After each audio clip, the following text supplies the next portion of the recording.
مربي بيحاول ان هو يزرع القيم والمبادئ في اولاده، وبيكون عايز يشوف في وقت معين القيم والمبادئ دي بقت الدافع الداخلي اللي بيخليه يتحرك في اي موقف واي تصرف هيبتدي يعمله. بيجي علينا وقت بنشوف وبنحس ان في فجوة كبيرة قوي بين اننا بنعلمهم وبين الدافع اصلا اللي بيحركهم، وبنحس ان الدافع توجيهاتنا ونصايحنا ووجودنا اكتر من ان هو ايمانهم بالقيمة او المبدأ اللي احنا بنعلمهم بيه. وحقيقي بنحس كمان ان هما بيعملوا الحاجة دي خوف مننا، مش ان هما ابتدوا يفهموا ويستوعبوا المبدأ والقيمة دي ايه فايدتها فيهم في حياتهم. عشان كده تربية علي الطنطاوي لاخواته وبعدها بناته واحفاده كانت تجربة تربوية لان علي الطنطاوي كان بيشبه التربية بالبناء. عايز تبني عمارة او اي حاجة هتبنيها مظبوطة لازم تعمل حسابك على 3 حاجات. اول حاجة تحط الاساس المظبوط ليها. تاني حاجة هيبقى في محتاج ان انت تعمل اعمال مكملة مش من ضمن الاساسيات لكن اعمال مهمة مكملة عشان تقدر تبني العمارة دي. تالت حاجة انك تقدر تبتدي بقى تحط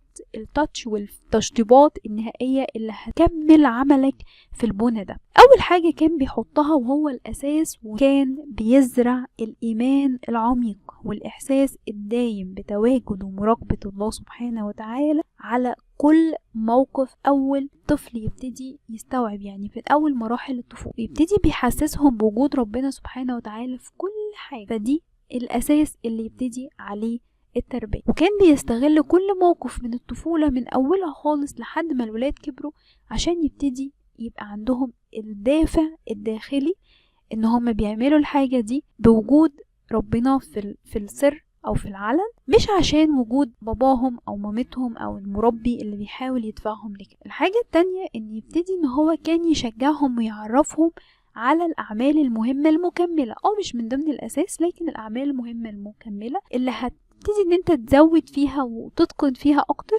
هتاخد حاجات اكتر واكتر زي اللي هي السنن. كان ما بيجبرهمش على اي حاجة خالص لكن كان بيشجعهم ويعرفهم اجر الحاجة اللي هم بيعملوها دي. عشان كده يبتدي الطفل ان هو عنده دافع اكتر واكتر جواه، يبتدي ان هو يحس ان هو عايز يعمل الحاجة دي عشان هو عايز يعمل، مش مجرد خوف من المربي اللي بيعلمه الحاجة دي. تالت حاجة اللي هو التشطيب النهائي، ان هو يبتدي يتعلم الطفل كل ما هو هيعمل حاجة اكتر كل ما هيبقى ليه الثواب والنجاح والانجاز اللي هيحققه في حياته. عشان كده ان احنا نربي في ولادنا الايمان الصحيح بالقدوة الصحيحة، ان احنا بقى عندنا القدوة دي، ده بيعلم الطفل من الاول ان يبقى عنده دافع داخلي، مش مجرد ان احنا بنقعد نلقن سلوك، لكن قبل ما نلقن السلوك بيكون عندنا ان احنا بنزرع جواهم الدافع الداخلي اللي يخليهم اصلا يتصرفوا على السلوك. اشوفكم على خير في بقية الفيديوهات الجاية. باي باي.